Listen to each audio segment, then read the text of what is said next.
माना जाए। ये लड़ाई आज की नहीं है, ये लड़ाई सन 75 से चल रही है कि सिविल सर्वेंट माना जाए।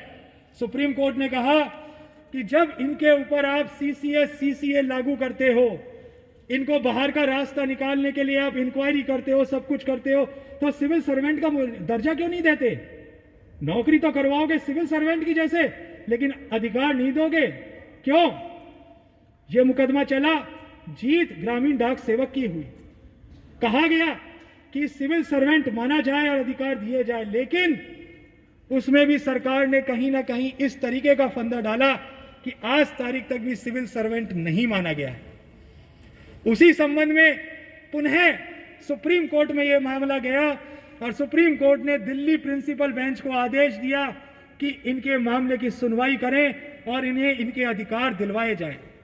दिल्ली प्रिंसिपल बेंच ने अपने एक बहुत बड़े अहम फैसले के अंदर कहा कि ये सभी सिविल सर्वेंट हैं और इन्हें पेंशन का अधिकार दिया जाए।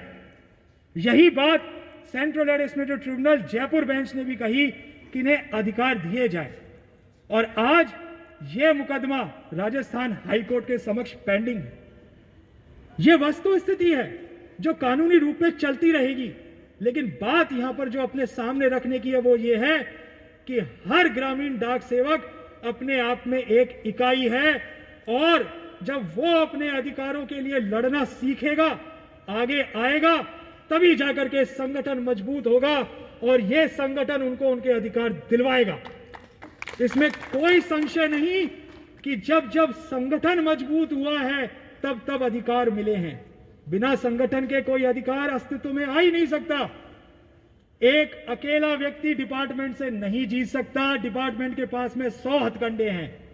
एक छोटी सी कोई इंक्वायरी होती है, डिपार्टमेंट के इंस्पेक्टर साहब आते हैं, कर्मचारी से कहते हैं कि भाई तू ये स्वीकार कर ले, चाहे से उसने कोई गलत कृत्य ना ही किया हो, लेकिन उस परिस्थिति में वो कर्मचारी अकेला होता है, केवल वो देखता है अपने घर का भविष्य, अपने बच्चों का भविष्य, और उस मजबूर परिस्थिति के अंदर इंस्पेक्टर साहब द्वारा कहे गए शब्दों के ऊपर विश्वास करते हुए उस अपराध को स्वीकार कर लेता है जो उसने किया नहीं, और किस वादे के साथ कि तुम्हारे खिलाफ इंक्वायरी खत्म कर देंगे, तुम्हारे को कोई दंड नहीं देंगे। और नतीजा क्या निकलता है? सारे अधिकार समाप्त करके उसको घर बैठा दिया जाता है और फिर वो कर्मचारी अपनी चप्पल घींचता रहता है, लेकिन उसे उसके अधिकार ना तो कानून दिलवाता ना कोई न्यायालय। इसलिए जो ये जुल्म इन कर्मचारियों के ऊपर हो रहे हैं उसका केवल एक ही कारण है, कर्मचारी अकेला पड़ा हुआ है। अरे मत पड़ो अकेले, सब साथ में आगे आओ।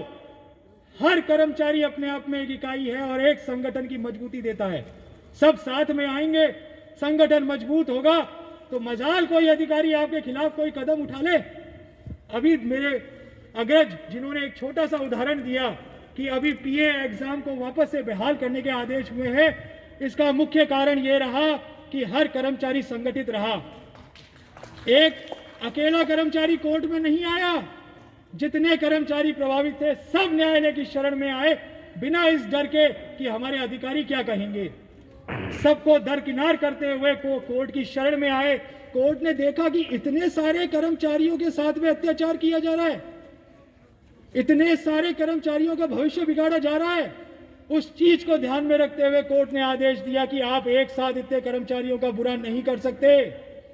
यहां पे केवल एक कर्मचारी के भविष्य का सवाल नहीं है, हर उस कर्मचारी के भविष्य का सवाल है जो उस एग्जाम में अपीयर हुआ, जिसने उस एग्जाम को क्लियर किया और आज अपनी मेहनत का परिणाम चाहता है। और कोर्ट ने यह वस्तु स्थिति देखते हुए उसके पक्ष में अपना निर्णय दिया और आज उस कर्मचारी के संगठन की जीत हुई है। और आज कैट ने भी ये चीज देखते हुए उनके पक्ष में अपना फैसला सुनाया है और आज मालीराम स्वामी जी, अवस्थी साहब, इन सब की जीत हुई है।